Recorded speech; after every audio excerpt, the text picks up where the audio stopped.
If you're looking to stop recurring charges on your Apple ID, this guide will help you manage your subscriptions effectively. Follow these steps to cancel unwanted subscriptions. Step 1. Open Settings. Go to your device's home screen and tap on the Settings app. This is where you can manage your Apple ID and subscriptions. Step 2. Tap on your name. At the top of the Settings menu, tap on your name or Apple ID. This will take you to your account settings where you can view your subscriptions. Step 3. Select Subscriptions. Scroll down and find the Subscriptions option. Tap on it to see a list of all active and expired subscriptions linked to your Apple ID. Step 4. Choose a subscription to cancel.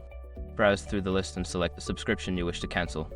This will open the subscription details where you can see the renewal date and pricing. Step 5. Cancel subscription. Before filing a refund or dispute, use the sroc.com link in the description to open the refund dispute deadline calculator and confirm your deadline. By following these steps, you can effectively stop recurring charges on your Apple ID. If you have any further questions, feel free to reach out for assistance.